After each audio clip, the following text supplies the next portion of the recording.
Hi, my name is Noel Davis with World Composting, and today we're going to take a look at our tote that has European Nightcrawlers in it. So this is one of my busboy bins. It's a small container, and it's a lot different than the huge urban worm bag that I've been doing updates on over the years.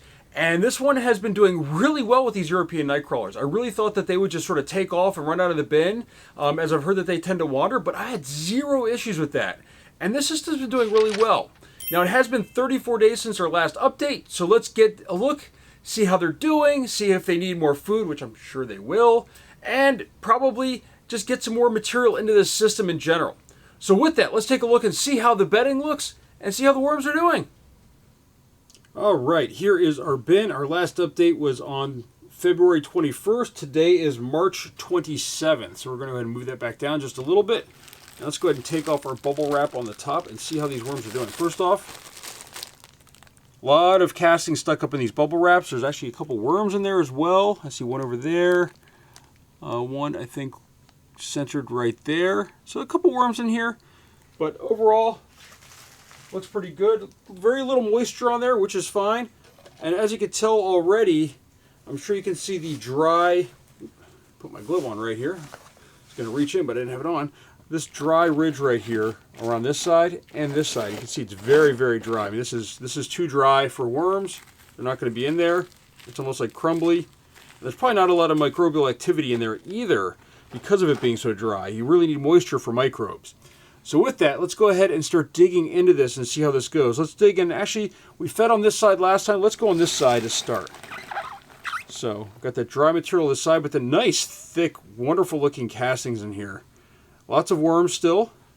I think we're going to have to do a harvest on this system soon. I think I might just add some food maybe and not really a lot of bedding material. But look at this. Tons of worms, tons of different sizes in there. You can see this system looks really, really good. The material is just great. I mean, really, I do have to say, I find that the red worms, their castings are a little bit more muddy. And the African Nightcrawlers and the European Nightcrawlers, their stuff just is a little bit different as far as the way it feels. Even though it's a little bit stuck together and everything, it just feels really crumbly. I know you can get that from reds. I just think it's harder to do with some of the materials, especially if you start using cardboard. But look at it. You can see lots of different sizes in here. They're a little bit small, these European Nightcrawlers. I wonder if that's due to the lack of food in here, probably, and bedding material. There's just not a lot of food in here. You can see this is all just crumbling apart like crazy. Such great material. Ready to go in my garden at a moment's notice there. And really, I can even put the worms out there. I don't worry, even though there probably would be invasive species. I live just outside the city. They'd have to go through concrete no matter which direction they went to get anywhere, essentially. So, but now let's check over here where the food was. And you can see there are a lot more worms over here because we had the food over here. You can see right up here. I mean, you can see very active. Nice healthy worms in here though. Not as many near that corner, but still some worms. But there are plenty of worms in here, but not nearly as many probably because they're slightly underfed. So what we're going to do here is we're going to go ahead and just scrape this off. Actually, you know what? Let's feed on the other side this time since we just fed on that side last time. Let's feed on... Actually, you know what? We can feed in the middle. Let's feed in the middle this time. I don't feed in the middle as often, but... what we're going to do is we're going to dig a hole here in the middle. I like to leave it just a slight... I like to make it where it's not covered... it doesn't have as many worms in it, but I like to leave some area where the worms could go to get away from this cold since the food's going to be frozen. And really, if I had something ground up, that would be best for these worms. I don't have that at this point. Although I could add a dry food, now that I think about it. I do have some neem cake powder that we could add, or some flour. In fact, you know what? Maybe we'll do that. Maybe we're just going to go ahead and mix this together.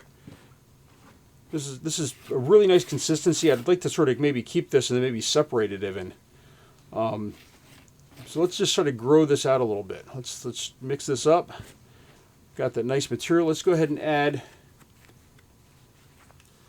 I've got some flour that expired a while ago over here in the corner. And then I have some neem cake powder. We can add that in here. The other option would be I could grind up some oats or grind up some birdseed. I have done that in the past. I just would hate to really add a whole bunch of cold food in here and really hurt these worms. So just going to go ahead and sprinkle some of this flour on the top. This flour, by the way, as I said, is expired. I think by looking at the date now, by 5 years. So, and that's really, really bright on camera, I'm sure. So we're going to go ahead and mix that in a little bit. Give a nice mixture of food for them to eat. Well, some of them might be coated a little bit. We're going to also add some moisture in here too. I think this does need a little bit of moisture. It is a nice consistency, but it might be a little bit dry for the worms. So with that, I'm going to go ahead and grab, do I have my sprayer? No, my sprayer's empty. I need to refill that. We'll just grab some from my bucket with the BTI mix in here, and we'll just try to sprinkle it through my fingers so that way it kind of isn't falling in clumps.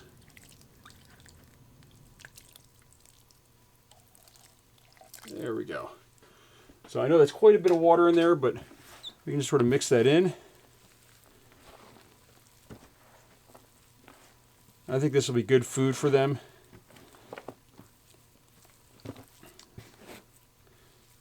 We've got some clumps in here where there's a little bit too much water, but it'll dry out pretty quickly as it disperses through this dry flour in the system. That's the reason why I wanted to add some water. The flour was really, really dry.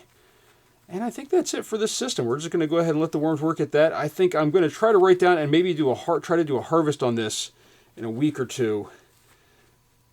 Because I do feel that this needs to be harvested. This is just that right consistency. I'd hate to just continually add more stuff to the system and overwhelm it. So with that, I'm going to go ahead and I have a new label on here. I'm just going to put it in the center like this. Take this one off. And I am actually going to add a second label on here, right next to that, saying flower and harvest.